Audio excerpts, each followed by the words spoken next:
અંધાપો નહીં, અડગ મન જીતે છે જંગ. કરજણમાં પ્રજ્ઞાચક્ષુઓની પ્રેરણાદાયી ચેસ સ્પર્ધા. કરજણ એપીએમસી ખાતે આજે એક એવો દૃશ્ય સર્જાયો કે જેમાં અશક્તતા શબ્દ પોતે જ નાનું લાગી ગયો.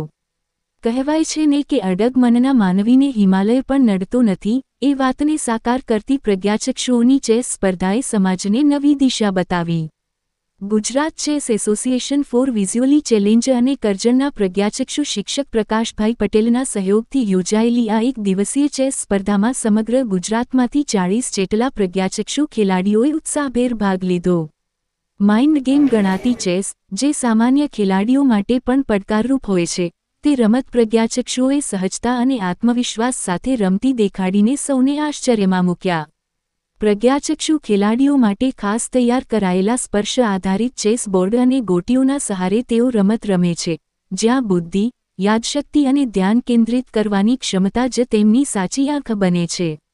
પુરુષો અને મહિલાઓ બંને ખેલાડીઓએ ઉત્સાહપૂર્વક ભાગ લઈ સાબિત કર્યું કે પ્રતિભા આંખોથી નહીં, પરંતુ મન અને મગજથી ઝળહળે છે. આ કાર્યક્રમ માત્ર એક સ્પર્ધા નથી, પરંતુ સમાજ માટે એક જીવંત સંદેશ છે. અંધાપો કોઈ શ્રાપ નથી. જો મનમાં હિંમત અને આત્મવિશ્વાસ હોય તો આકાશને પણ આંબી શકાય. આવી સ્પર્ધાઓ પ્રજ્ઞાચક્ષુઓ માટે ઉત્સાહ અને આત્મગૌરવનો સ્ત્રોત બની રહી છે, સાથે જ સમગ્ર સમાજને સંવેદનશીલ અને સકારાત્મક દૃષ્ટિકોણ અપનાવવાની પ્રેરણા આપે છે. નમસ્કાર, હું વિરલ ત્રિવેદી.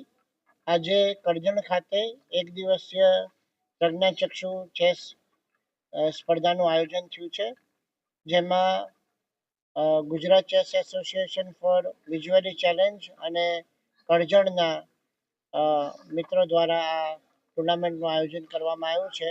આખા ગુજરાતમાંથી 40 પ્રજ્ઞાચક્ષુ ચેસ પ્લેયર્સે આમાં ભાગ લીધો છે. અને આ એક જ એવી રમત છે કે જેમાં પ્રજ્ઞાચક્ષુ લોકો કોઈ પણ નીતિ નિયમને ભંગ કર્યા વગર એ સાઇટેડ સાથે પણ, એટલે કે જેમને દેખાય છે એની જોડે, અને પ્રજ્ઞાચક્ષુ વચ્ચે પણ રમત રમી શકાય છે. અને જે બોર્ડ છે એમાં બ્લેક જે મોહરા છે એના ઉપર એક ટપકું મૂકવામાં આવે છે, જેથી પ્રજ્ઞાચક્ષુને હાથ ફેરવીને ખબર પડે કે આ કાળું રમકડું છે કે ધોળું રમકડું છે. અને એ જ પ્રમાણે એ લોકો હાથથી જોઈને રમતા હોય છે.